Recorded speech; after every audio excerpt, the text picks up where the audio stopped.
बायजूस जो एक टाइम पे इंडिया की सबसे बिगेस्ट एडटेक कंपनी थी, जिसकी वैल्यूएशन एक टाइम पे मोर देन 22 बिलियन डॉलर्स की थी, लेकिन एग्रेसिव एक्सपांसन, हैवी डेट और गवर्नेंस बैटल के बाद ये कंपनी एक सीरियस क्राइसिस में चली गई, जिसका इम्पैक्ट पूरे एडटेक सेक्टर पे पड़ा।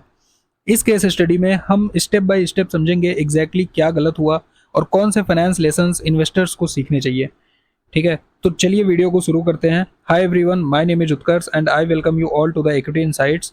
Now let's deep dive into the topic. So the rise and fall, एक बार हम पूरा टाइमलाइन समझते हैं कि शुरू से हुआ क्या और किस तरीके से बायजूस एक सीरियस क्राइसिस में गई। ठीक है, तो 2015 से 19 का समय था जब बायजूस रैपिड ग्रोथ कर रही थी। ठीक है, फ्रीमियम मॉडल के थ्रू इन्होंने मिलियंस ऑफ यूजर्स को एक्वायर करा। एंड वहीं पे 2020 से 22 की अगर बात करोगे तो पैंडेमिक का टाइम था, मेजर एक्विजिशंस हुआ और वैल्यूएशन पीक पे पहुंच गई। वैल्यूएशन इनकी इस टाइम पे थी 22 बिलियन डॉलर की। ठीक है, 22 बिलियन डॉलर्स 2020-22 में, बिकॉज पैंडेमिक का टाइम था तो हर चीज़ ऑनलाइन थी और ये एक बहुत ही गोल्डन टाइम पीरियड आप कह सकते हो बायजूस के लिए, 20 से 22 का था। ठीक है, नाउ कम्स 2023, 2023 आया। अब यहाँ पे क्रेडिटर्स का स्ट्रेस आना शुरू हुआ। ठीक है, और ग्रोथ थोड़ी सी स्लो हुई।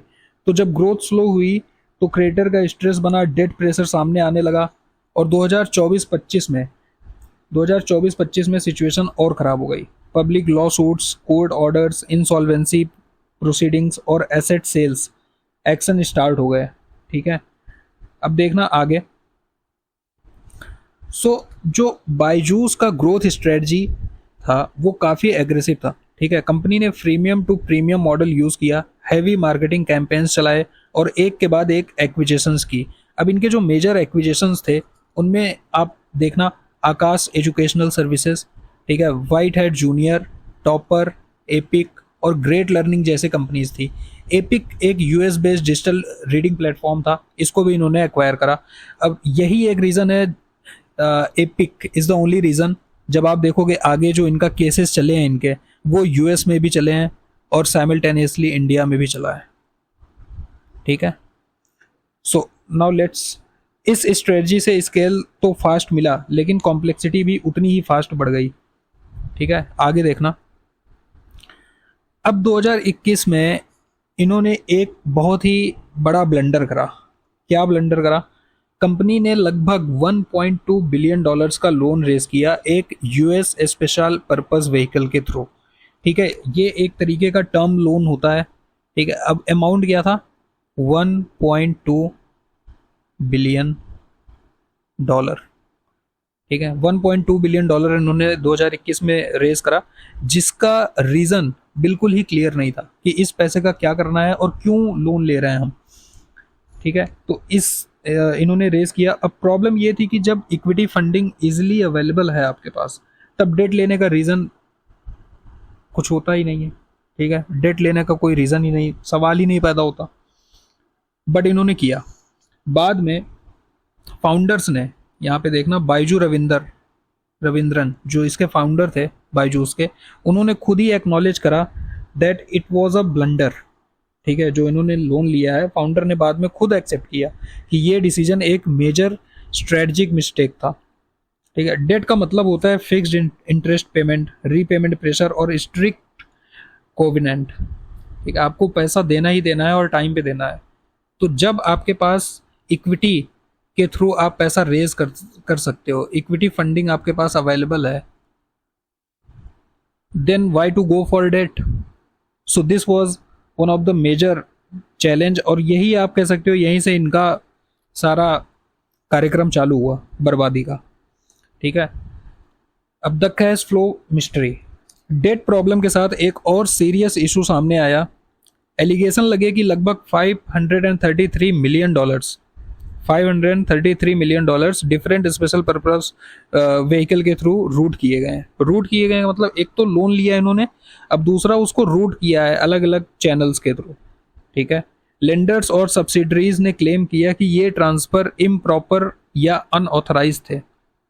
जो पैसे ट्रांसफ़र करे गए थे, दैट वाज अनऑथराइज्ड ट्रांजैक्शंस।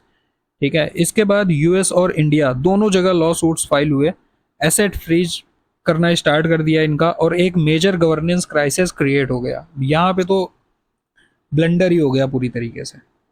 ठीक है जी। इसके बाद हुआ क्या कि 2023 में क्रेडिटर्स ने प्रेशर बनाना शुरू किया। ठीक है, लोन कोविनेंट और अर्ली रीपेमेंट के लिए प्रेशर बनाना शुरू किया। 2024 में मेजर इन्वेस्टर्स ने एक्शन लिया इन 2024। तो इनका जो सबसे बड़ा इन्वेस्टर था, जैसे कि प्रोसेस, उन्होंने लीडरशिप चेंज की डिमांड स्टार्ट कर दी कि भाई बाइजू रविंद्रन जो फाउंडर हैं एंड सीईओ हैं कंपनी के, इनको हटाओ और दूसरा मैनेजमेंट लाओ, बोर्ड भी चेंज करो पूरी तरीके से। ठीक है, मैनेजमेंट ने शेयर होल्डर एक्शन को चैलेंज किया, जिससे पब्लिक गवर्नेंस बैटल और लीगल डिस्प्यूट शुरू हो गए। अब मार्केट के लिए ये एक स्ट्रॉन्ग वार्निंग सिग्नल होता है। ठीक है, तो मार्केट ने भी वैसे ही रिएक्ट करा और इनकी वैल्यूएशन कम होना शुरू हो गई। अब ऑपरेशनल कोलैप्स क्या क्या हुआ, जैसे ही कैश टाइट हुआ ऑपरेशंस टूटने लगे। एक्वायर्ड कंपनीज जैसे आकाश को पेमेंट्स डिले होने लगे। ठीक है, मल्टीपल राउंड्स ऑफ लेऑफ्स हुए सिर्फ कैश बचाने के लिए। ठीक है, कस्टमर्स ने एग्रेसिव सेल्स टैक्टिक्स और प्रोडक्ट क्वालिटी को लेके कंप्लेंट शुरू कर दी। ठीक, अब भाई एग्रेसिव सेल्स क्या, जब कंपनी में क्राइसिस चल रही है तो जो आपका सेल्स पर्सन है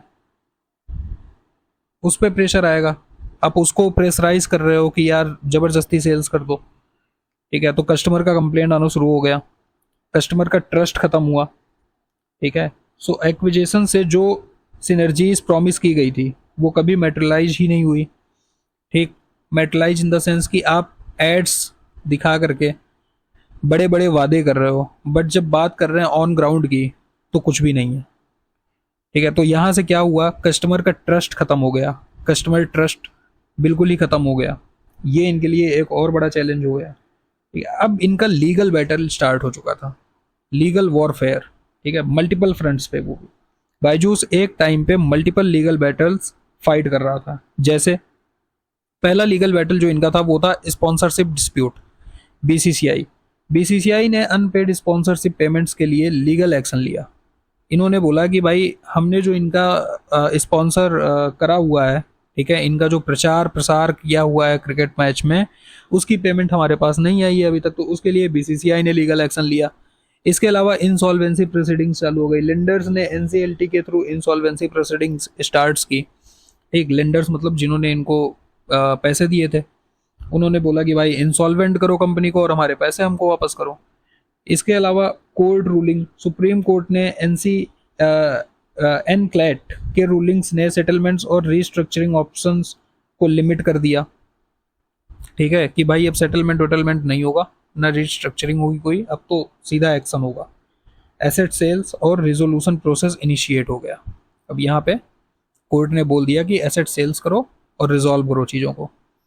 So these legal actions on multiple fronts escalated systematic risk dramatically. The Supreme Court set aside proposed settlement with the cricket board, while insolvency tribunals advanced proceedings that gave creditors increasing control over the company's fate and assets.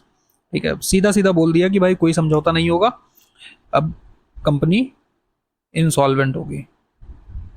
Insolvent जब company को करते हैं तो जितने भी इसके assets हैं उसको बेचा जाता है और जो भी लेंडर्स होते हैं उनको पेमेंट करी जाती है। ठीक है, आगे देखना। अब इसकी वैल्यूएशन की अगर आप बात करोगे, जैसे ही कॉन्फिडेंस गिरा वैल्यूएशन कोलैप्स हो गई। ठीक, $22 बिलियन की कंपनी थी, सिंगल डिजिट बिलियंस तक मार्कडाउन हो गई और ये बहुत फास्ट हुआ। बहुत मतलब आप समझो, बायजूस जितनी तेजी से, जितनी एग्रेसिव तरीके से ग्रोथ किया है, उससे दुगनी स्पीड से इन्होंने डाउनफॉल भी देखा है। ठीक, तो एक बहुत बड़ा मेजर चैलेंज था इनके लिए। अब हुआ क्या, प्रोसेस जो इनका एक बहुत बड़ा इन्वेस्टर था, उन्होंने अपनी इन्वेस्टमेंट को 90% से ज़्यादा राइट डाउन कर दिया। सारे इन्वेस्टमेंट बाहर कर दिए प्रोसेस ने। ये देखो, इन्वेस्टर्स राइट डाउन की अगर हम बात करें तो सबसे पहले process mark down investment by over 90%। Black rock reduced valuation estimates significantly. ठीक है, new fund raising rounds completely stalled. Secondary market trading showed deep discounts. ठीक, तो प्रोसेस ने पैसा निकाला, ब्लैक रॉक ने इनकी वैल्यूएशन कम करी, नए जो फंडिंग राउंड्स ये कर रहे थे जहाँ से पैसे आने वाले थे उन्होंने भी वैल्यूएशन कम करके और कम कम पैसे ऑफर करना शुरू किया। तो ये सारी चीज़ें हुई, पूरी की पूरी वैल्यूएशन कोलैप्स हो गई। अब देखना जरा 4 क्रिटिकल टर्निंग पॉइंट्स क्या क्या थे। बायजूस का कोलैप्स सिर्फ एक गलती से नहीं हुआ, समझना ध्यान से। पहला टर्निंग पॉइंट इनका आया 2021 में, जो हमने टर्म लोन डिस्कस करा था, जो इन्होंने 1.2 बिलियन डॉलर का जो टर्म लोन लिया था। ठीक है, that was the first mistake and first big mistake. ठीक है, दूसरा डिस्प्यूटेड फंड मूवमेंट। अब दूसरा जो एलिगेशन है ये भी हमने डिस्कस किया कि 555 मिलियन डॉलर्स जो ये रूट कर रहे थे special US special purpose vehicle के थ्रू। ठीक है, अनऑथराइज्ड ट्रांजेक्शन्स थे सारे। This is the second big mistake. Third, creditor revolt और गवर्नेंस बैटल। ठीक है, एंड चौथा, लीगल डिफीट एंड इंसॉल्वेंसी। तो ये सारे 4 मेजर रीजन थे जिनकी वजह से पूरी की पूरी एक 22 बिलियन डॉलर की ऑर्गेनाइजेशन कोलैप्स हो गई। ठीक है, और ये हमें बताता है कि कॉरपोरेट फेलियर एक सिंगल रीजन से नहीं होता। ठीक है, ये होता है leverage, governance failure, operational stress और लीगल सेटबैक। ये सारे मिल करके डिजास्टर क्रिएट करते हैं। ठीक है, अब स्ट्रॉन्ग फाइनेंशियल फंडामेंटल्स और ट्रांसपेरेंट गवर्नेंस ही लॉन्ग टर्म सर्वाइवल की रियल बैकबोन होती है। ठीक है, अगर आपको ये केस स्टडी वैल्यूएबल लगी है तो वीडियो को लाइक करना, कमेंट करना और चैनल को सब्सक्राइब करना मत भूलना। मैं मिलता हूँ आपसे किसी अगले वीडियो में, तब तक के लिए this is Utkarsh signing off.